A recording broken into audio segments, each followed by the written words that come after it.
The history of this ranch and these buildings is just fascinating, and that's why it's on the National Register. John Churches and his whole family lived here. They came here and started construction. They built the house first and the barn, and then I'm not sure on the timing of the rest of the structures that are on this site. Mary Ann and John Churches, they lived and farmed or ranched the property from 1862 until about 1910 when his health declined. She, we know, was also very active in the women's suffrage movement, which is kind of a nice aside, I think, when you think about women in the West as settlers. They had a large role in what was happening.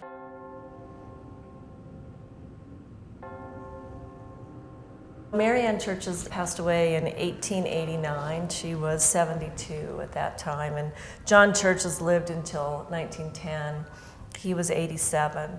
After his death, Georgiana Baldwin and Kane Baldwin, who was his daughter, they took over the ranch, and they managed the ranch for a number of years until about 1918. And then they sold the ranch, and it was subsequently sold to Denver Water by 1937.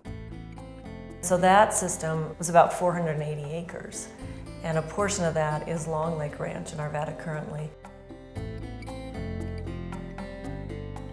We went to Jefferson County Open Space, and they purchased it in 3 acquisitions, and I think it was 1989.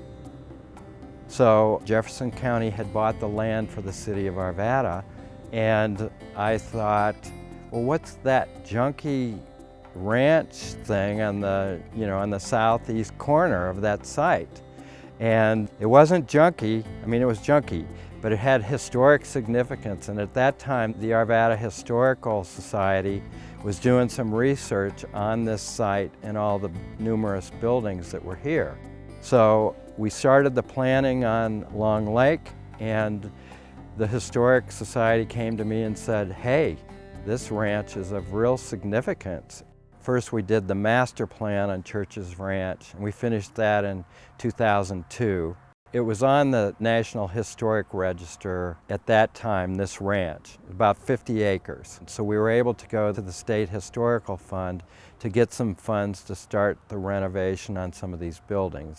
The priorities were the house and the barn. A big part of our role was to understand all those parts. And it did expand over the 480 acres. We didn't assess all of those, but we did look into how those influenced the 48.9 acres that we have at the ranch currently.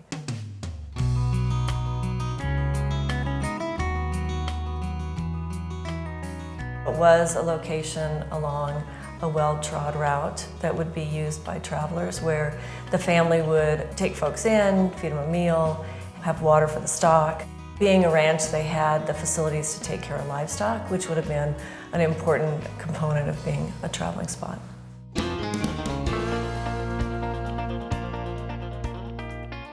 In 1862, when land was being subdivided and the U.S. government was enticing settlers to come out west, they created the Homestead Act.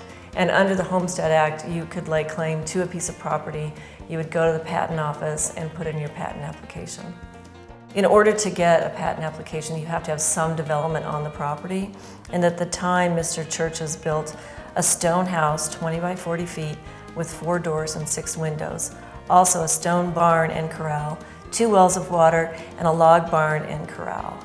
He built an immense reservoir irrigation system with ditches and canals that would be usable for a ranch, to have livestock, to sell livestock, to grow crops, to feed that livestock. John C., he was very innovative and how he masterminded the water coming off of Ralston Creek. He, according to the records, he had the #1 water rights on Ralston Creek. It was over 400 acres that he farmed. So, a pretty progressive person and a pretty successful farmer. Very enterprising man. He butchered cattle and sold the meat in Arvada and Golden, and was involved in the Grange Hall. I look at him as he was a very enterprising man. Coincidentally, that's the name of the Grange Hall in Arvada. He was definitely a leader in his time, there's no doubt about it. And if you look at some of the articles and whatnot about the history, he was very highly thought of and looked up to. John was known as Rawhide Churches, so he was probably a pretty tough guy. Hard to imagine what it looked like way back then. Now you got all these houses out here on the mountain and stuff, but what a neat place to settle.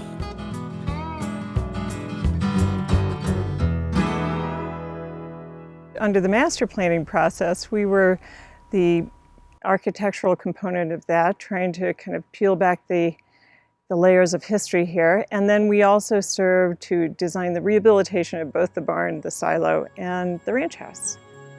The condition of the barn was really sad. The roof was partially there, partially gone. The doors were kind of falling off. You'd go inside and yes, it was being used, but it was really not a safe condition. It was kind of a miracle that it was still standing. The construction of the barn was basically a random rubble stone wall system on all four sides. The barn's about 35 by 50 feet. And then the floor structure and the roof structure are heavy timber posts and beams that were hand hewn, and much of them were pegged together at the time, which was somewhat typical of the construction in the 1860s. Those stones were mortared together with a lime-based mortar, which is not typical of modern construction, but it was typical of 19th century construction. There were two big issues with the structural stability of the barn. The first one was that the roof structure itself had been spreading over the years. As it settles, it's pushing the walls outward. What happened in this barn is the walls stayed stable because they were so thick and so strong, made out of masonry. But as the roof came down, it actually started to push the supports off the tops of the walls.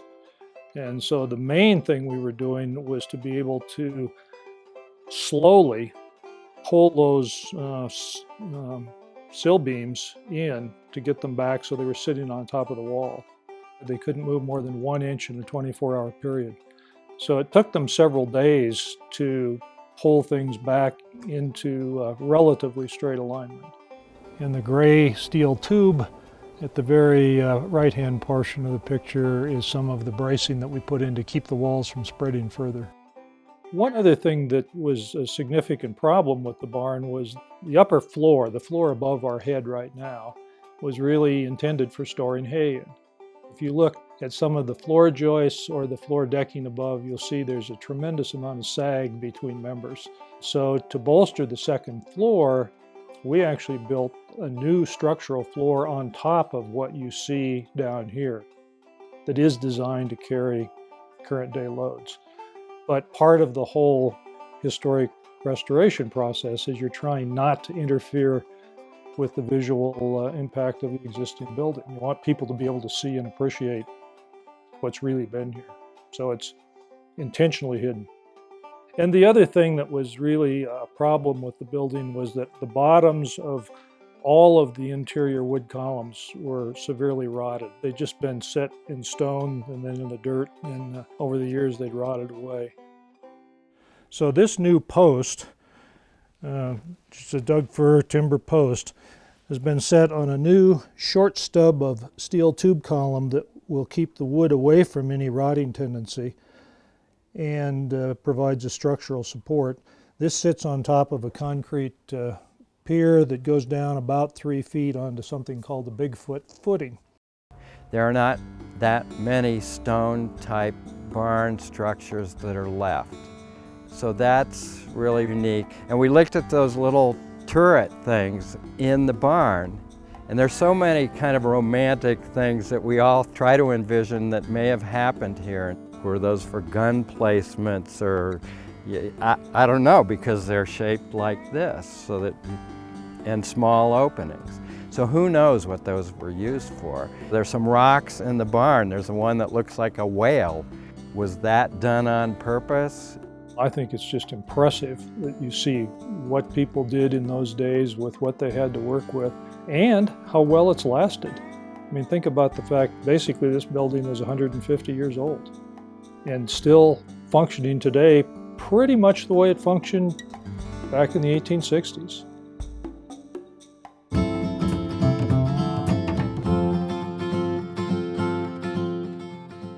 This ranch house is a pretty amazing ranch house. It's not what you typically see in ranch houses around the state. Most ranch houses are frame construction, wood construction, but this ranch house has very thick masonry walls. So imagine taking field stones, everything from river cobble to just stones lying out in the fields, and consolidating them into a wall with some loosely cemented sand and water. That's pretty much what these walls are all about. We had to do a special type of plaster to renovate and resurface the walls, which we did. But then we got to the foundation. The foundation was stacked rocks, which was not very stable. So we had to try to figure out how to stabilize those rocks. We couldn't take them out, of course, because they supported the building.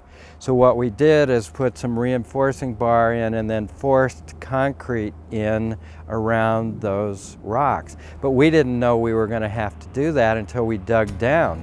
The history meant a lot more to me as I became older, and then my children, you know, they were interested. I know everybody in the family thinks a lot about the fact that this place is here. And it is very neat that it's on the Registry of Historic Places and will always be here. I know that the citizens of Arvada, especially those that we worked with on the master plan, that was their goal from the outset, was to make sure that this place would survive into the future. The most remarkable piece about the way the city of Arvada has gone about the management of this property is in a very authentic way, in that they've looked to a tenant that would have the same goals, but that would also provide that ranch feeling. So it is less of a scene, and it's really more of a historic place.